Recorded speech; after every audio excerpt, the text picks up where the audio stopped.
There we go. No, you know, all my years as mayor, always make sure I have something ready all the time, right? You know? But I wanted to start off. So you guys know my daughter Ryan sings national anthem. So this Sunday, for the fans going to the game, she's going to be at the Orioles game Sunday. She'll do the anthem and then the God Bless America in the 7th inning. So love the Orioles. Nick, all the guys down there have been so wonderful to have her do the anthems as she's going to do again this year. So it's a treasure. But, okay, who's up? So every time we talk to John, we talk to Eric, they keep telling this whole offseason, oh, Randy's going to find this kicker. Randy's going to find it. Can you tell us a little bit, explain to us, all went through the process of going through scouting these guys and deciding on Tyler? Sure, Patrick, do we have 30 minutes or is this a 5-minute deal? You know, Jameson, for all the years I've been evaluating kickers, punters, long snappers, there is a process I have. But this year was a little different. This year I kind of had to narrow it down. And being fortunate at the NFL, I run the specialist showcase. You know, we had 27 specialists there, which included 10 kickers. So I kind of narrowed it down. We got, I want to say, I got down to about 25, 30 college guys. And then, of course, there was the NFL free agents, too. It wasn't just the college guys. And then we narrowed it down to what do we look for, you know? And what do we look for here? We look for a straight ball kicker. And you can go all the way back. I mean, the kickers we've had in Stover, Gano, Hauschka, Will Lutz, Tucker, Cundiff, Cameron Dicker, Corey Vedvik. These are guys we've taught to kick a straight ball.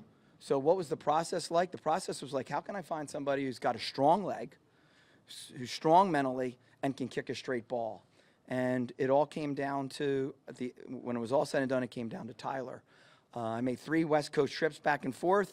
Occasionally, I text John to tell him where I was at. Most of the time, he texts me back. He's like, oh, great. I didn't care. You weren't in the office today? So it was good. But that's how the process started, was just evaluating and seeing who fits our criteria.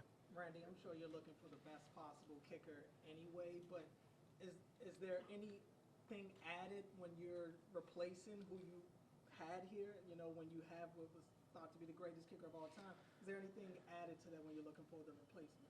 So I want whoever that guy is to be the best of who that guy was. And that was part of the discussions I had with the players. You know, when you're sitting here trying to talk to college players, I wasn't guaranteed we were going to have a draft pick. So I had to also make sure that if we were going to get a guy who was an undrafted free agent, I could convince him to come here, right?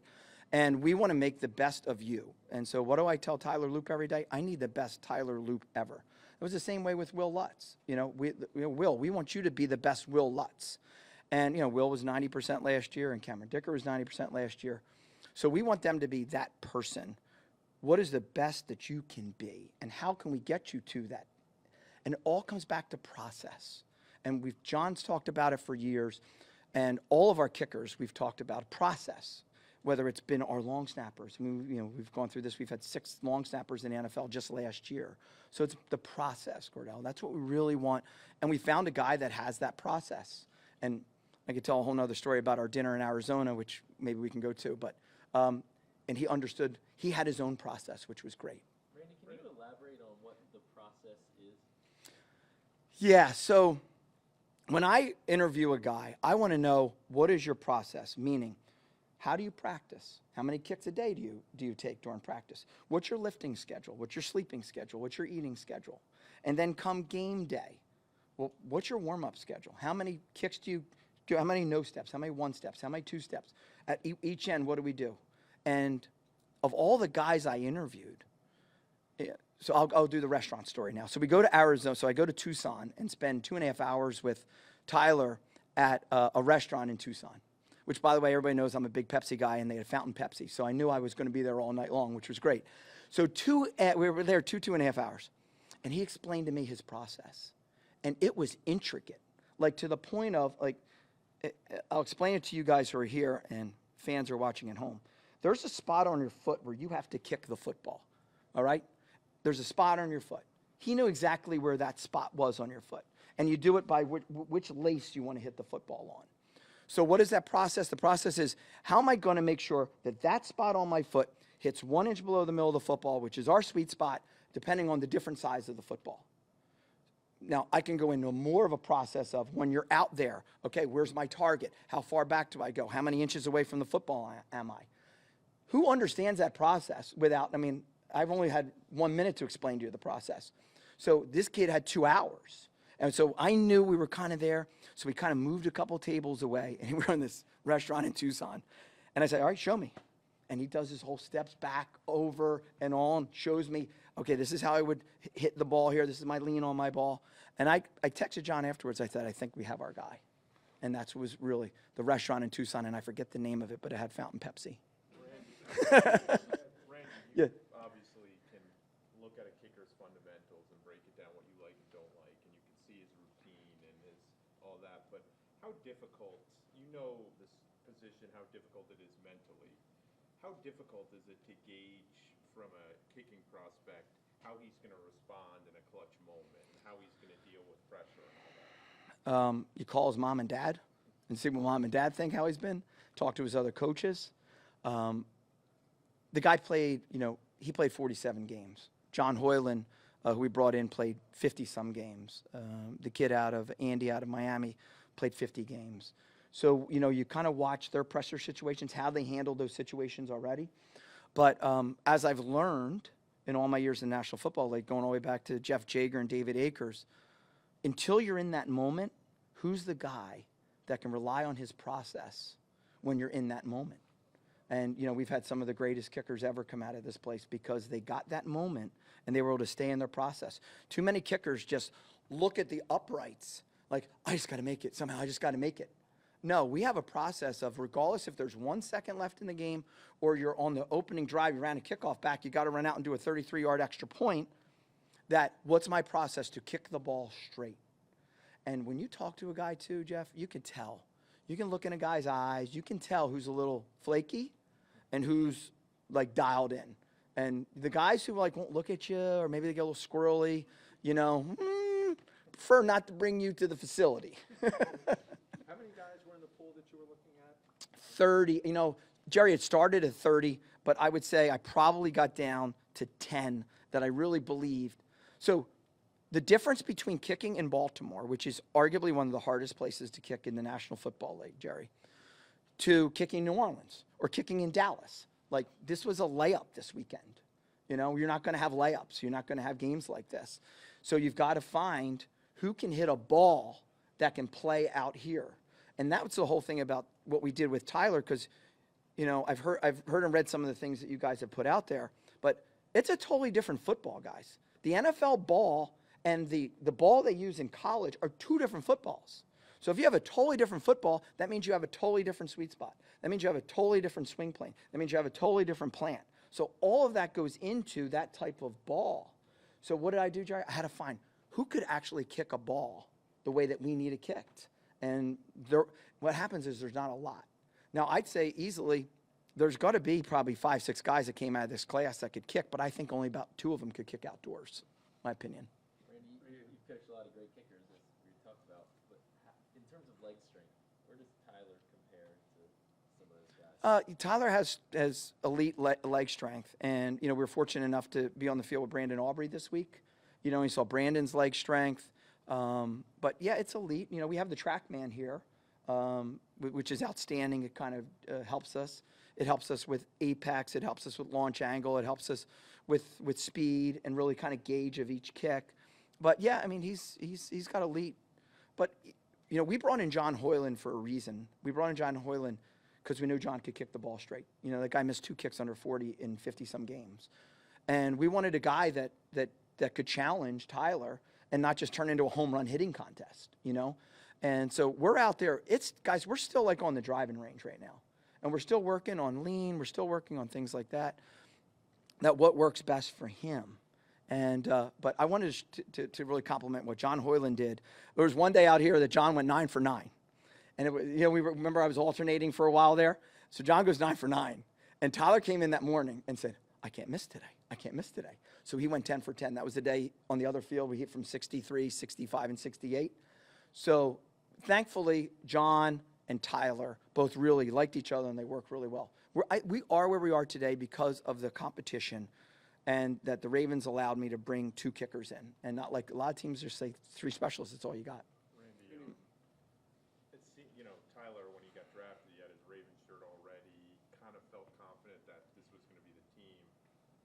take us from your perspective for day 3 of the draft. Were you sweating that one out? I mean, they made it clear this is the one kicker you want. He's your guy. Do I look like I sweat ever, Jeff? 12 years as a Jersey mayor, does it look like I sweat? I was dying. I was dying. We got to the 5th round. And, I'm kind of, giving every hint possible. He might get off the board. He might go off the board. Please, let's, what do we do? What is the alternative? And, but Tyler and I had some really good conversation. He really, he is definitely a faith family football guy. And I really wanted him, as much for who he was and who I know he could be, to, at the time, the big-legged kicker, okay? But yeah, I was sweating it out just a little bit, and I was just a little excited when we drafted him. I think you saw that in the video, but it was good. Here's somebody over here. Yeah. How much are you, I know that in the game the other night, there were 2 penalties on kicks. How much are you involved in that strategy? And it's something, obviously, this kickoff deal is something he hasn't done before either. Yeah, we're all really working through it. We get ideas from what we see on film. Tyler has a deep background in soccer. I don't know how many of you have spent a lot of time, but Tyler is an outstanding soccer player. He was going to go to Europe and play soccer in high school. So we're kind of working through it right now. We're kind of seeing what's going to work, what isn't going to work. And that's the great part about preseason game, and that's what's great about Harbs is we're like, hey, we're going to try this, try that. Okay, great. But this is the time to do it because it's just a dramatic difference in coverage in the way that this is set up. And when we put this, the small committee of us that put this new play in effect, we knew that if you hit dirty balls down there and they hit the ground first and you allow that kickoff team a couple yards, it could be an advantage. So, but it's, so he loves it. He's doing it. He's trying it each day. It's a lot of fun. And unfortunately, we had, a couple balls bounced the wrong way. But turf and grass are going to be 2 totally different things. Tyler,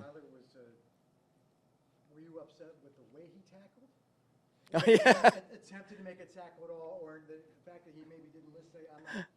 You were telling him not to tackle. Take us through that. What do you want? Well, I've been telling these guys I should be on video more often, right? So Tyler and my video has gotten 5 million views already, okay? So I've been saying, put us on video. So see, Tyler's got one story, I got another. I know this. All I told him is when we're upstairs, when that guy's near the sideline, can we just push him out? All right, really? Now, week 1, Buffalo, you got to make a tackle. You're making that tackle. But, to the sideline, let's just kind of guide him out. But he's an athlete, and, and he did it. He did it, and I was proud of him. But I think he was happier and more shocked at the end. And I think Jordan Stout said, well, you just hugged him. So either way, he got out of it unscathed, but it was a lot of fun. Randy, 2 more for Randy, please. You got up here last year and spoke highly about Jordan and his part in the entire operation, his holding. What has it been like now that you have the veterans as the long snapper and holder rather than the kicker to teach it? Okay, see, I knew something I was going to bring up. Okay. Nick Moore is the Lamar Jackson of long snappers in the NFL because he does everything right. Okay? So think of this. Go back and watch the game this week, all right? He had 8, pretty much 12 o'clock snaps, and 12 o'clock snaps are when the laces are facing towards the uprights, okay? 6 o'clock is when the laces are facing the kicker, all right? You see where he was on point on the snaps to Jordan on punt. He blocks. He's got to block defensive tackle, sometimes defensive ends, all right? We ask him to block different than any other of the 32 teams in the NFL. All right, and he covers. He covers as well as anybody. He's 260 pounds, okay? Doesn't get enough credit. Jordan, I've said that for year after year, that that Jordan is one of the top 5 snappers in the NFL. Holders in the NFL. When you got to put a ball on pretty much a dime, right? You got to put it on a dime. And then you got to put it on the dime, and then you got to get the lean. And right now, we're working on where his lean is. So there's a movement or 2 involved. And we got to do all that in 1.33 seconds, okay? So Jordan's at an elite level. But what I was really happy about was the way Jordan punted in the game. And when you look at his 3 directional punts, we went left on the 3 directional punts, put every ball outside the numbers, and really proud of him and where his growth is too. And that's the one thing about Nick and Jordan and Tyler. It doesn't matter. They come every day with a new idea of, hey, maybe I can just do this a little different, this a little better. But I'm so happy with where we are with these 3 guys. It's so fun to come to work every day because all they want to do is improve. They really do. Randy, when Justin got here, his first year, you did a lot of work with his you know, kind of rebuilt him or whatever. Have you had to do that same process with Tyler to maybe kind of change different things that he's been doing in the past? So we do it with all the kickers we've brought in, okay? All of them. And so Tyler had a little different way that he planned it. He had a little different way where he struck the ball, all right?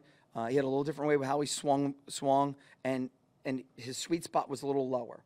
So we had to change all that, and his apex was higher. So if you watch some of his kicks at Arizona, those things are up there. Well, you kick that ball up there in Cleveland, Cincinnati, Pittsburgh, or Baltimore in November, forget it. It's got no shot. So we have to try to change the apex and the trajectory. So we've worked hard on it. We've only had 3 months, but we've worked very hard on changing of how we can hit a ball in the AFC North the way the ball should be hit in the AFC North. Okay. All right. We good? All right, guys. Thanks for asking.